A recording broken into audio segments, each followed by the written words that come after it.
कांग्रेस विधायक दल के नेता प्रतिपक्ष परमादरणीय चौधरी भूपेंद्र सिंह हुड्डा जी, हमारे विधायक दल के उप नेता आदरणीय भाई अफ्ताब अहमद जी, हमारे पूर्व स्पीकर पंडित कुलदीप शर्मा जी, पूर्व स्पीकर अशोक राणा जी, हमारे राव दान सिंह जी विधायक, हमारे पीछे बैठे अनिल राणा जी, संत कुमार XMLA जी, हमारे पीछे मेहता जी, सुल्तान जयडोला जी, मेवा सिंह जी विधायक।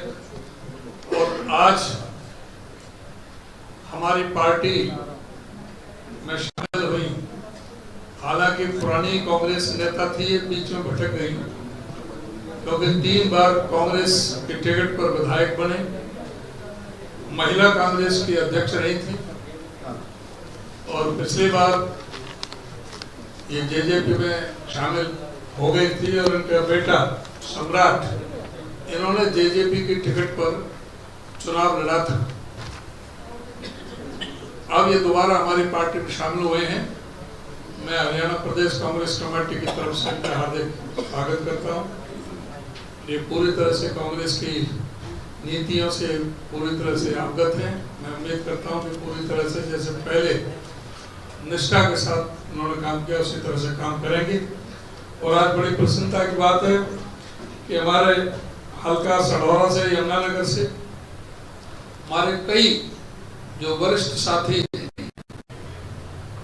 श्री महेंद्र आर्य जो 40 साल से सरपंच रहे, INLD से जुड़े रहे और इस समय मौजूदा JJP के ब्लॉक अध्यक्ष हैं, हल्का अध्यक्ष, और मुकेश लाला जी भी ये जिला के उपाध्यक्ष हैं।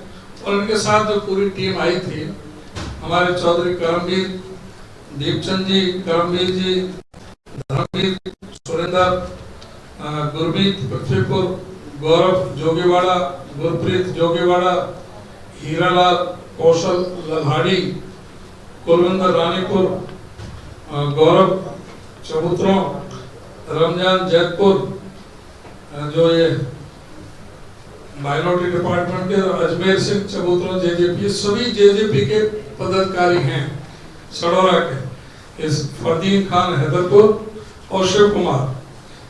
इसके साथ ही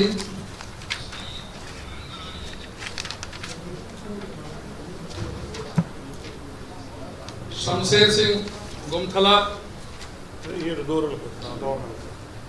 रादौर हल्के से, पहले वो सढौरा से थे, शमशेर सिंह गुमथला, सचिन गौतम, दिलबाग सिंह गुमथला, सर्वजीत सिंह गुमथला, हरप्रीत सिंह, बबलू भटनागर, विनोद कंबोज, पारस पोपली, ये BJP से है पारस पोपली, और बाकी INLD और JJP से ये हल्का रादौर और सढौरा से हमारे वरिष्ठ जो साथी हैं, जो पदाधिकारी हैं, उन्होंने आज हमारी पार्टी में शामिल हुए। मैं इनका भी हरियाणा प्रदेश कांग्रेस कमेटी की तरफ से उनका हार्दिक स्वागत करता हूँ। और साथियों, आज हमारे हरियाणा प्रदेश कांग्रेस कमेटी के सभी विधायक, पूर्व विधायक, सभी डेलीगेट्स, हमारे फ्रंटल ऑर्गेनाइजेशन और जो प्रकोष्ठ हो गए थे उनके सभी प्रमुख और जो प्रमुख जो पार्टी के प्रदेश के नेता थे, उन सब की आज मीटिंग प्रदेश कार्यालय में हुई। और वहाँ पर जो आने वाला जो चुनाव है आदमपुर का, जो 7 तारीख से आज से जिसका नॉमिनेशन शुरू हुआ है, 14 तारीख तक नॉमिनेशन है, 3 तारीख को वोट पड़नी है, तो उसके लिए कार्यकर्ताओं की पर ड्यूटी वहाँ पर लगी है। और ये चुनाव को कांग्रेस पार्टी बहुत ही मजबूती के साथ चुनाव लड़ेगी। आदमपुर कांग्रेस का गढ़ था, कांग्रेस का गढ़ है और कांग्रेस का गढ़ रहेगा। पूरी तरह से कांग्रेस पार्टी के साथ जिस तरह से पहले कुलदीप बिश्नोई ने जो धोखा दिया, पार्टी के साथ विश्वासघात किया, आदमपुर हल्का की जनता के साथ विश्वासघात किया, आज उस समय आ गया है कि कुलदीप बिश्नोई को आदमपुर की जनता वो सबक सिखाएगी और कांग्रेस पार्टी वहाँ अच्छे भारी बहुमत से जीतेगी। इन्हीं कोई मेरे से संबंधित प्रश्न है तो आप मेरे से करें, उसके बाद में हुड्डा साहब बात करें। आपकी पार्टी में आज कई लोग ज्वाइन कर रहे हैं, लेकिन आपकी पार्टी के पूर्व विधायक हैं और कांग्रेस में राष्ट्रीय प्रवक्ता थे, वो ये कहते हैं कि मैं कांग्रेस छोड़ रहा हूँ क्योंकि भूपेंद्र सिंह हुड्डा के पूरे कांग्रेस उनके हिसाब से चल रही है और मैं उनके साथ नहीं रहना चाहता, उस कांग्रेस में नहीं रहना चाहता। तो हुड्डा और उदय भान की कांग्रेस है। अनिल धतोड़ी की बात कर रहा हूँ, अनिल धतोड़ी से बातचीत हुई आपकी? अनिल धतोड़ी विधायक, पूर्व विधायक, एक बार विधायक बन गया और वो पार्टी पहले से ही वो पार्टी में किसी भी प्रोग्राम में आपने देखा नहीं होगा, मैंने तो देखा नहीं होगा, इसलिए किसी भी प्रोग्राम में साल अब नहीं, जब मेरे अध्यक्ष बनने से पहले भी मैंने नगर पालिका चुनाव में बीजेपी और नगर पालिका के चुनाव में भी बीजेपी के उम्मीदवार के साथ में ओपन, वो तो पहले से ही जा चुका था और उसके बयान आ रहे थे, वो था ही नहीं पार्टी में, पहले से ही पार्टी में नहीं था। तो इसलिए उसका वो अनिल धतोड़ी से कोई भी नहीं है, अगर वो जाता है पार्टी में ठीक है, जिसमें जाता है उसमें वो अपना देखे। उसका इतना मान सम्मान मिला, इतने कम उम्र में उसको विधायक बन गया और उसको अच्छी पोजीशन मिली। उसके बाद फिर चुनाव मिला, टिकट भी लड़ा, तो उसकी क्या स्थिति थी वो सब मुझे बताने की जरूरत नहीं। सर, आज कितने जो बाकी पार्टियों के नेता हैं, पदाधिकारी हैं, कितने नेताओं ने आज कांग्रेस में दामन कहा है और कौन कौन से पार्टी से वो बिलोंग करते हैं, पर्टिकुलर नंबर कितने? मैंने बताया कि साथ के साथ मैंने बताया था कि अभी जो अनीता यादव जी, उनके पुत्र जो सम्राट, जो जेजेपी से चुनाव लड़े थे पीछे, ये जेजेपी छोड़ कर के आए और जो सढौरा के जो मैंने नाम गिनाए थे और ये सभी पदाधिकारी हैं, ये 18 लोग हैं प्रमुख आदमी जो पदाधिकारी हैं सारे, और ये जेजेपी से छोड़ करके और हमारी पार्टी में आज शामिल हुए हैं। और ये रादौर हल्के से 8 हैं, इसमें आईएनएलडी के हैं 5 आदमी और इसमें 2 आदमी बीजेपी के हैं और एक जेजेपी से। आदमपुर उपचुनाव में आप किसको सामने लाएंगे, जयप्रकाश जी को या चंद्रमोहन जी? ये अभी बता देंगे आपको, समय आने तो अभी तो आप आपकी पार्टी ने उम्मीदवार घोषित कर दिया है, मतलब जो पार्टी जिसको आप कहते हो हरियाणा में उनका संगठन नहीं है,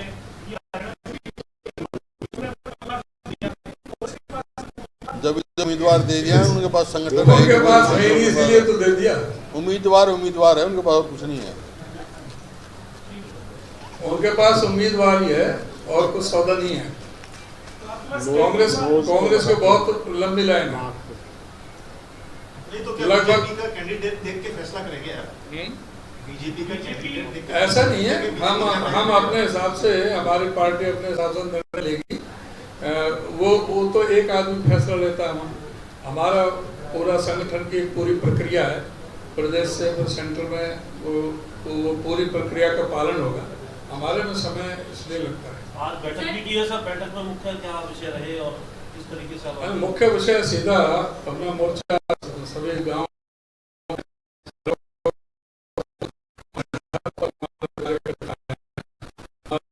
पार्टी की जो सेना है युद्ध के लिए तैयार है, जो ये न्याय युद्ध होने जा रहा है आदमपुर में।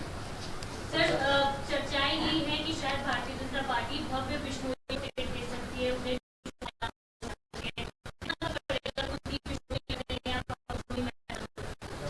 भाजपा किसको उतारते ही उनका सब्जेक्ट है, हमें से कोई फर्क नहीं पड़ता। सामने कुलदीप बिश्नोई है या भव्य बिश्नोई है या कोई तीसरा और चौथा है, क्योंकि उन्होंने ये भी कहा कि कोई जरूरी नहीं है कि कुलदीप या भव्य हो, कोई तीसरा भी हो सकता है। तो अभी तो पक्का नहीं है उनका भी, जब उनका भी नाम तय हो जाएगा तो ठीक है, हमें कोई फर्क नहीं पड़ता, कोई अंतर नहीं है।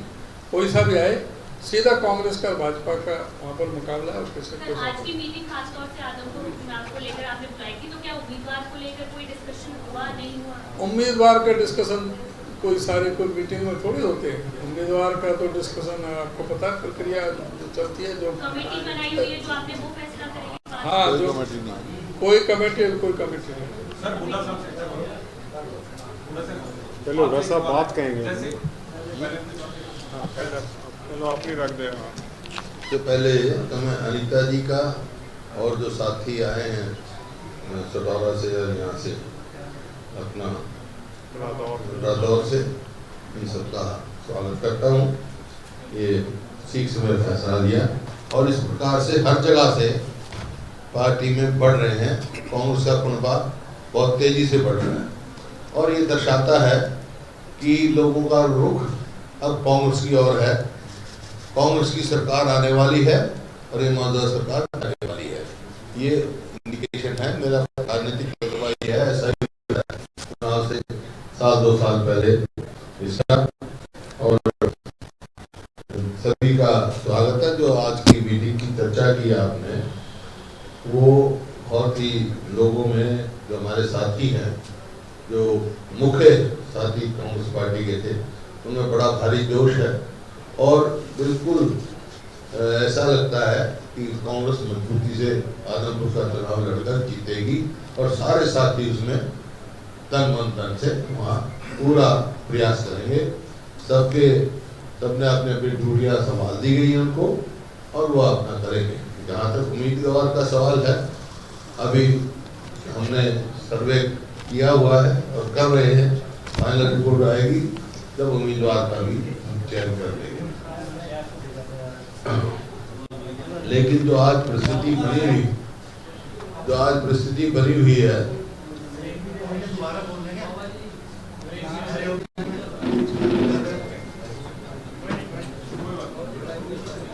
हमने वहाँ 3 जगह अपने दफ्तर बनाए हैं। एक आजमपुर मंडी में, एक जो हमारा दफ्तर रहेगा वो कोऑर्डिनेट करने के लिए हिसार जिला कांग्रेस कमेटी के दफ्तर है, एक बालसमंद में। 3 जगह से हमारा वहाँ कार्यालय चलेगा और इसी प्रकार से अलग अलग बालसमंद मंडी, आजमपुर, हिसार और बालसमंद 3 जगह हमारे ऑफिस रहेंगे, जहाँ से सब ये कोऑर्डिनेशन करेंगे। और वहाँ से और साथियों का, वरिष्ठ साथियों को भी जोन बांटे हमने, ताकि इस जोन के रहें। और इन साथियों की ड्यूटी गांव में लगाई है, वो वहीं रहेंगे और मजबूती से चुनाव लड़ेंगे। इसमें कोई दो राय जो रुझान आ रहे हैं आजमपुर से, उसके आधार पर मैं कह सकता हूँ कि कांग्रेस पार्टी को चुनाव हमारा उम्मीदवार जीतेगा वहाँ से और अच्छी वोटों से जीतेगा, क्योंकि हर वर्ग से हमारे को सहयोग मिल रहा है। आवाज़ आ रही है किसान से भी, मजदूर से भी, व्यापारी से भी, कर्मचारी से भी, हर वर्ग से, बैकवर्ड क्लासेस से भी। बहुत सारे साथी मिले हमारे जो बैकवर्ड क्लास के प्रमुख नेता हैं वहाँ के, वो मिले हमारे को और वो ये कह रहे हैं आपके कि हमारा रुझान कांग्रेस की ओर है और हम कांग्रेस को ही कामयाब करें, क्योंकि हर वर्ग परेशान है। अभी देखिए ना आप, सारी मंडियां अनाज से भरी हैं, ना लिफ्टिंग हो रही, ना किसान को पेमेंट हो रही। और मैंने पहले जैसे बताया 5 लाख के करीब पेंशन काट चुके हैं ये। तो 1/4/2021 को जो 33,67,571 लोगों को पेंशन थी 1/4/2021 को, और वो 31/3/2022 को 31/3/2022 को 28,15,561। अब देखो ना, 4,92,010 जो है पेंशन काट चुके लोगों को। बहुत परेशानी है। इसी प्रकार से चाहे वो विकलांग हो, मतलब स्कूल के बच्चों का जो पेंशन थी वो भी नहीं मिल रही विकलांग बच्चों को। इस प्रकार से ये सरकार, जो मौजूदा सरकार है, वो बिल्कुल लोग इससे विमुख हो चुके हैं और सारी उम्मीदें नाउम्मीद में बदल चुकी हैं। सिर्फ एक कांग्रेस की तरफ ऑल्टरनेटिव कांग्रेस को ही देख रहे हैं और सारे साथियों ने आज पूरी जोरों से मदद की। और जो आप कह रहे थे एक साथी की, उन्होंने जैसे बताया और सबको मालूम हो तो पहले बीजेपी की मदद कर रहे थे तो अच्छा है ज्वाइन करके, नहीं तो उसके बाद जी शायद एक्सप्लेन कर देते उनको ना बचाव है कोई बात। और बोलो एक सर, जैसे आपने विपक्ष आपके द्वार शुरू किया, वैसे ही किरण चौधरी कार्यकर्ताओं के द्वार कार्यक्रम वो लगातार कर रही है। आपको ऐसा नहीं लगता कि अलग अलग कांग्रेस चल रही है? नहीं, कोई इतराज नहीं मेरे को। इसमें क्या है भाई, कांग्रेस को मजबूती करेंगे ना, जहाँ करेंगे कांग्रेस का ही कार्यक्रम कर रहे हैं तो बीजेपी का तो कोई कार्यक्रम नहीं कर रहा। कार्यक्रम जब आपने विपक्ष आपके द्वार शुरू किया तो कई विधायकों ने ये कहा कि कांग्रेस आपके द्वार नाम होना चाहिए था, आप अपनी राजनीति को आगे बढ़ा रहे हैं। नहीं कहा कि आप अपनी कहानी मेरे को दिखाओ, ऑन रिकॉर्ड दिखाओ किसने कहा। शमशेर सिंह गोगी का है, शमशेर सिंह गोगी लगातार उन्होंने कई बार अलग अलग उनका आपका विचार होगा, लेकिन ये जो नाम था, जो कार्यक्रम था, विधायक दल की मीटिंग में फैसला हुआ था। विपक्ष आपके समक्ष, हम विपक्ष में हैं, कांग्रेस पार्टी मुख्य विपक्ष है। तो आप ये सही मानते हैं? हाँ बिल्कुल। सर, संपत सिंह जी का एक बयान सामने आया, उन्होंने चुनाव लड़ने की बात किया, उन्होंने बताया कि ना मैं ना मेरा बेटा चुनाव लड़ रहा है, तो क्या वो लिस्ट में है नहीं है? ये सारी बातें तो आपको पता नहीं, मैं समझता हूँ जरूरत नहीं हमारे को, लेकिन उन्होंने कोई इच्छा जाहिर नहीं करी। पंचायत चुनाव का बिल्कुल किया है, उसको लेकर के क्या 10 जिलों में किया उन्होंने पंचायत चुनाव, और वो जो है बाकी 10 में करेंगे। अभी मैंने पहले कहा था कि जिला परिषद के अगर डायरेक्ट चुनाव करते हैं तो पार्टी सिंबल पे लड़ेगी, मानी तो पंचायत के चुनाव नहीं लड़ेगी। जिला परिषद के बारे में पार्टी विचार करेगी। लेकिन सर, बीजेपी ने ये फैसला किया है कि जिला परिषद का चुनाव बीजेपी भी डायरेक्ट सिंबल पर नहीं लड़ेगी, और उनकी जिले की इकाई चाहेगी तो सिंबल पर लड़ेगी। आप इस बीजेपी डायरेक्ट तो भाई मैं तो पहले से एतराज किया था, ये कॉर्पोरेशन का जो मेयर का है, इन्होंने डायरेक्ट इलेक्शन करवाया है, तो जिला परिषद के चेयरमैन का क्यों नहीं डायरेक्ट करवा रहे भाई? पता लग जाएगा, उसमें हम सिंबल पे लड़ेंगे, आए मैदान में। अब तो लॉन्च भी होगी तो सीधे हो ही नहीं रही।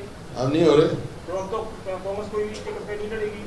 नहीं, अब जिला परिषद के बारे में विचार करेंगे। पंचायत कोई चुनाव मेंबर का, पंचायत जिला परिषद मेंबर का अब कहाँ, वो हम विचार करेंगे।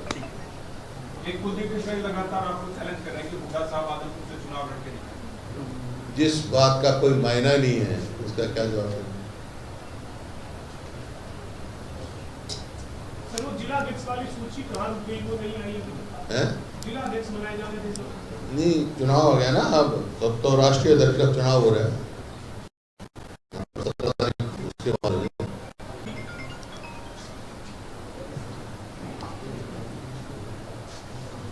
अब तो पूरा फोकस आदमपुर उपचुनाव ही है। बाकी जो जिला अब 3 नवंबर तक आदमपुर जिला परिषद के तो चुनाव ही मेंबर के अगर टिकट पे लड़े तो शायद हम ही जाएंगे प्रचार करने। वो तो विचार करना है। हाँ, नहीं तो सब साथियों की ड्यूटी लगी है और सब अपने ड्यूटी देने में तैयार है।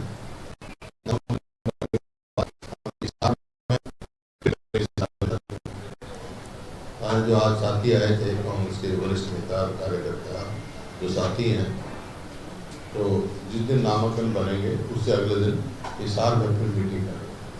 सर, आदमपुर के उपचुनाव में जब उपचुनाव हुआ है आदमपुर का, तो चाहे कांग्रेस के सिंबल पर लड़ा भजनलाल परिवार या फिर कांग्रेस से हटकर हरियाणा दलित कांग्रेस बनाकर लड़ा, लेकिन जीत बिश्नोई परिवार की हुई।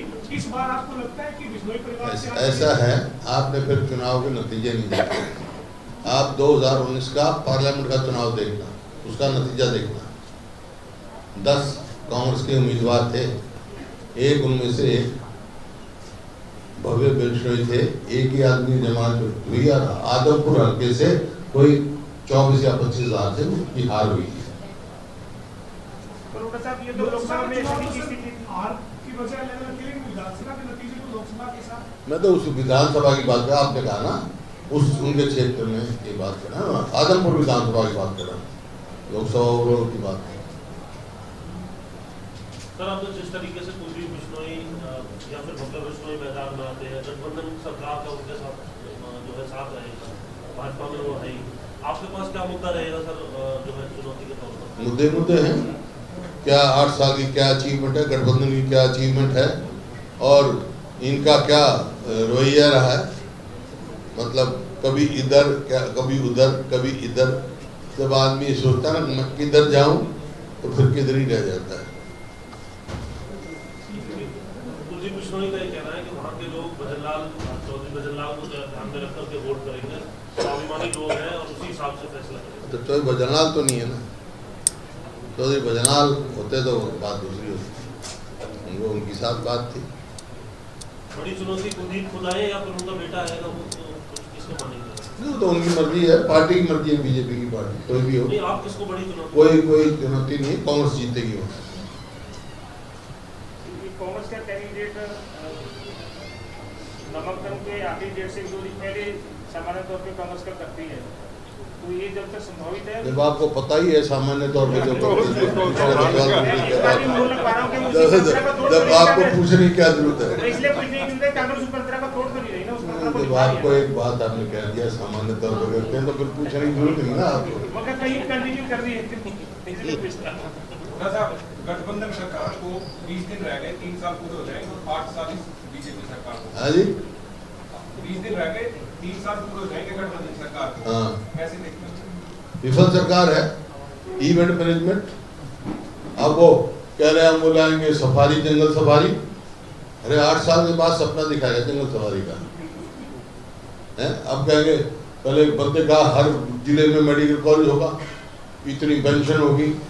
कोई भी एक जगह भी ये नहीं कह सकते कि सर इन्होंने कुछ ऐसा काम किया हो जो जनहित का हो, कोई बड़ी संस्था लेके आए हो, कोई बड़ा काम किया हो।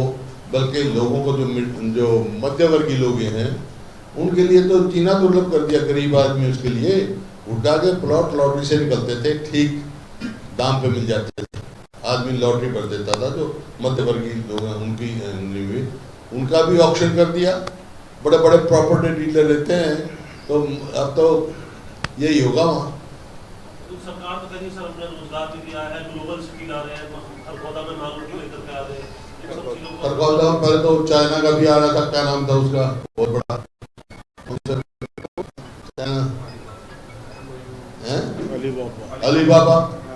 अलीबाबा कहाँ गया? और जो खरगोदा में आया है किसने बनाया, कब बनाया? 8 साल बाद। और 8 साल पहले, 8.5 साल पहले, ये पहले जो उनके मारुति के चेयरमैन है जापान में मैं जब गया, उनने पहले ये बता दिया था कि भाई मानेसर में भी हम इन्वेस्ट करेंगे, रोहतक में IMT लगा उसमें भी करेंगे, खरगोदा में भी करेंगे। 8 साल तक उनको लटकाए रखा।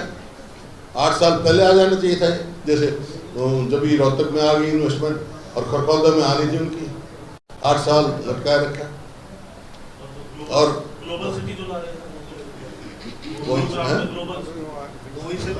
कौन सी ग्लोबल सिटी अभी अनाउंस किया था।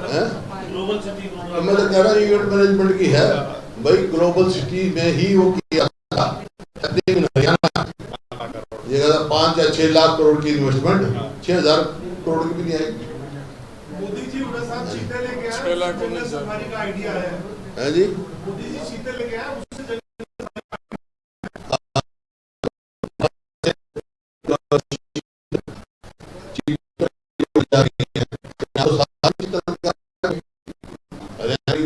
वही भेज देंगे जंगल सफारी में चीतों को खाने के लिए।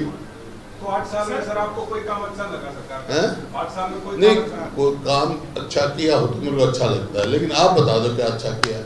काम किया हो तो अच्छा बुरा लगे। कुछ काम किया हो तो ऐसा है, सरकार की एक बेसिक पॉलिसी है, उसको फॉलो कर रही है। 2 काम, look busy do nothing, number 1। Number 2, 4 वाक की पॉलिसी अपना ली, कर लो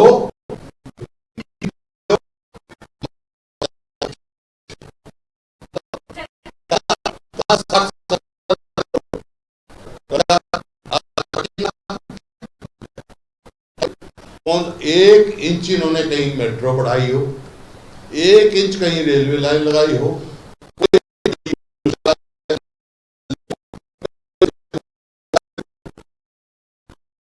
बन रहे हैं, ये सब हमारे समय के एक्वायर्ड है। कोई ऐसा इंस्टीट्यूट लेके आए हो, बल्कि जो एम्स में झज्जर में कई थी, वो भी मतलब बस कैंसर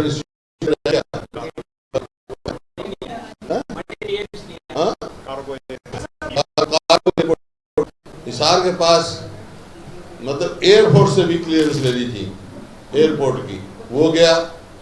सोनीपत में रेलवे कोच फैक्ट्री थी, वो गई, बोला वो ले आए रेलवे।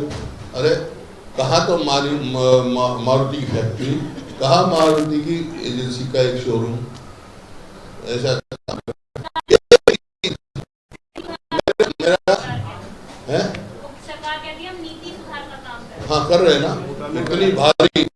इतनी भारी करप्शन, नीति सुधार ये हो रही है, कोई काम बगैर रिश्वत के नहीं होगा हरियाणा में। ये नीति आई है नीचे से लेके ऊपर तक, और ये सब आप इस बात से सब वाकिफ हैं, लेकिन आप बोलोगे नहीं। हरियाणा के युवाओं को ट्रेनिंग दी जाएगी और दूसरे देशों में रोजगार के लिए भेजा जाएगा। ट्रेनिंग देने के बाद 1 लाख युवाओं भेज दिया। ये तो सरकार बनते किया था, उसी टाइम का किया था। ये जो ग्लोबल सिटी की बात कर रहे हैं, वो जमीन तो 2014 में हमने रिलायंस से खरीद ली थी, रिलायंस को दे दी। बेरोजगारी सबसे ज्यादा बेरोजगारी हरियाणा में। अगर ऐसा होती तो आज पूरे देश में सबसे ज्यादा बेरोजगारी हरियाणा में क्यों है? यादवपुर का जो चुनाव है, ये आप ये मानते हैं कि हरियाणा के लिए 2024 के चुनाव से पहले का कोई इस पर असर पड़ेगा? सेमीफाइनल देखो, हर चुनाव का अपना अपना इम्पोर्टेंस होती है।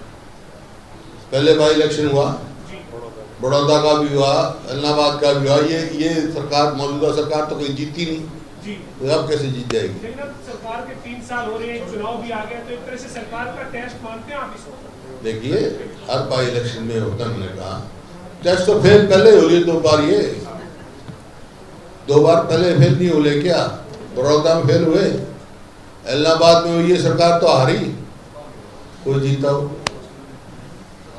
ये जो आप कह रहे हो कि सरकार ने जमीन अधिग्रहण नहीं की, चीफ मिनिस्टर की प्रेस कॉन्फ्रेंस थी, उन्होंने तो इसको अधिकारियों से कहा कि इस सरकार ने अधिग्रहण नहीं किया जमीन का, आपने भी कहा, पर चीफ मिनिस्टर ने इसको ऑन रिकॉर्ड कहा कि हमारी सरकार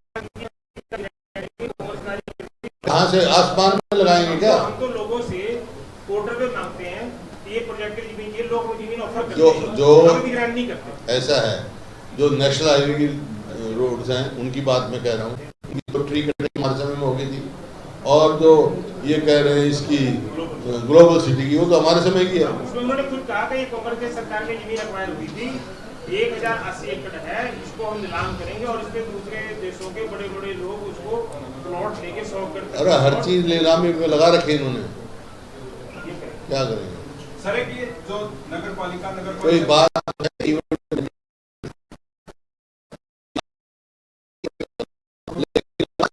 जो 2014 में ये प्रदेश per capita investment, per capita income में नंबर 1 था, आज नहीं है, आज पिछड़ गया। आज कितनी तो जगह खाली है, 1,82,000 तो गवर्नमेंट उनकी खाली है, सर्वेंट्स की जगह खाली है, वो तो कर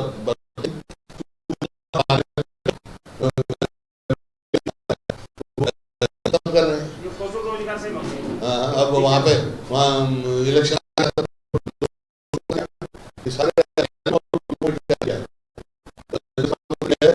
आएंगे, 1 साल के बाद तो पूरे हरियाणा कर देंगे। फिर क्यों सिर्फ जो है रोजगार खत्म करने की पॉलिसी है? जिस तरह पहचान पत्र है, सिर्फ पेंशन काटने की पॉलिसी है। हमने कहते आते हैं खत्म करेंगे इसको। ई नैम जो आरटीओ में चलाया था वो खत्म करेंगे, वो तो खैर अभी ने विड्रॉ कर लिया। यू टर्न सरकार वापस लेगी सर, नगर परिषद के इस्तीफा देने के बाद कह रहे थे कि इससे तो अधिकारियों की पावर बढ़ेगी। आप इस फैसले को कैसे देखते हैं? गलत है, गलत है। जो चुने हुए नुमाइंदे हैं उनके लिए चाहिए, इसका मतलब हम चुने हुए हैं और ये सरकार भी चुने हुए नुमाइंदों की है, इनकी सब पावर ले लेनी चाहिए।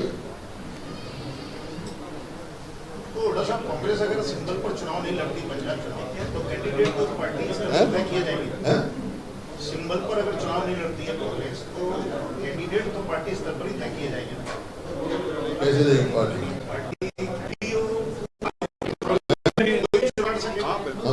कोई भी चुनाव लड़ सकता है पार्टी का।